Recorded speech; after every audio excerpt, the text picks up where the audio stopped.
it's so lovely to have everyone here this morning. I'm sharing with you a nice easy breakfast idea. This is one of my absolute favorites. I made this last year and it's one of those ones that I just have a go-to.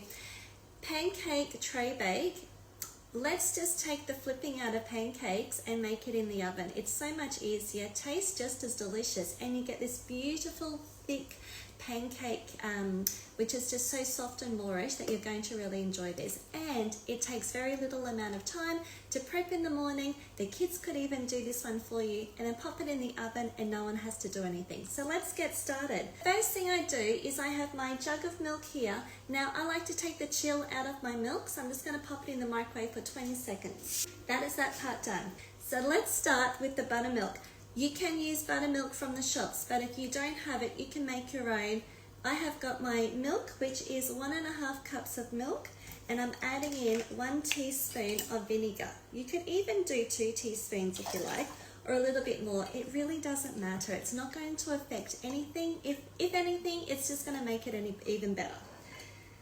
So stir those together. Let that sit. You can print this recipe out on my website. If you are a newsletter subscriber, you received this recipe this morning, so check your newsletters. So on the other side we have our recipe. Now we're going to get onto our dry ingredients. 2 1/4 cups of self-raising flour. I like to sift my flour because it helps to aerate everything. It gets rid of any lumps if you have any lumps left over, and it just makes everything so much better. So we have our flour, we have got our bicarb soda, which is also a teaspoon.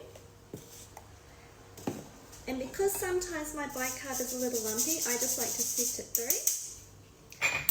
Then we have our salt. Now I like to just put my salt on my finger.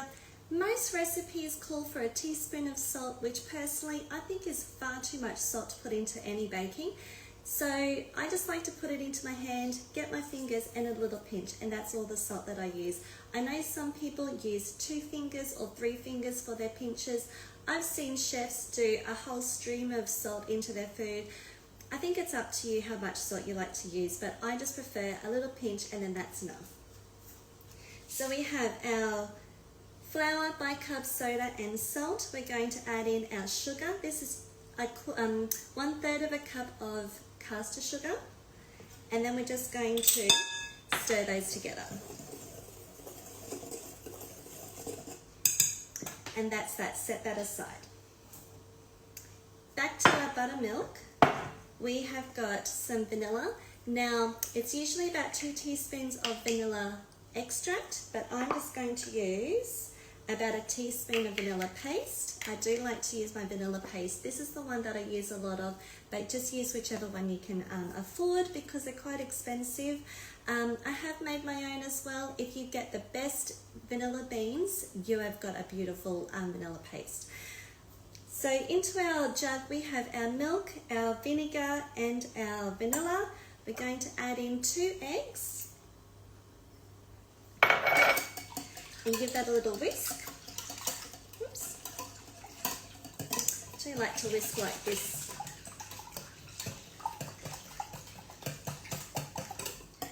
And the fillings for this one can be really whatever you like. I'm doing raspberry and white chocolate today, but if you prefer, like you could do an orange and milk chocolate, you could do a lemon and blueberry. So many different options. Okay, so that's ready to go. So into our bowl, we are mixing in our egg. Oh, one of those didn't mix.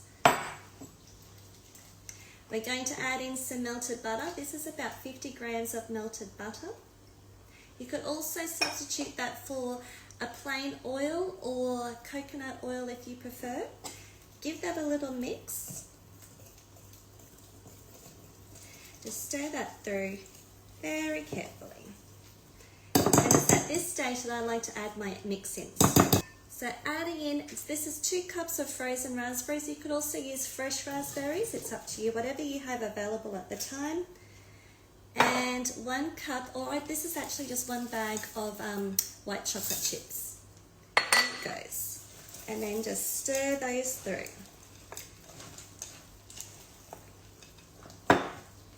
You see how easy this is? This is a perfect way to get the kids into the kitchen to help you make something for Mother's Day.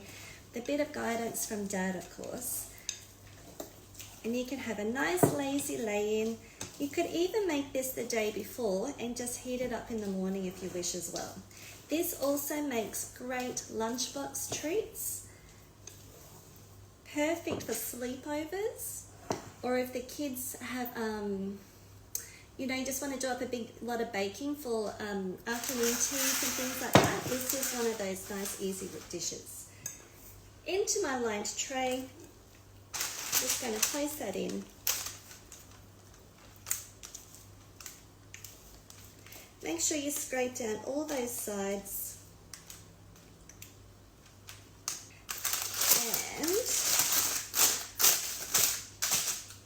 And then just smooth the top. You can serve this with maple syrup. You can dust it with icing sugar.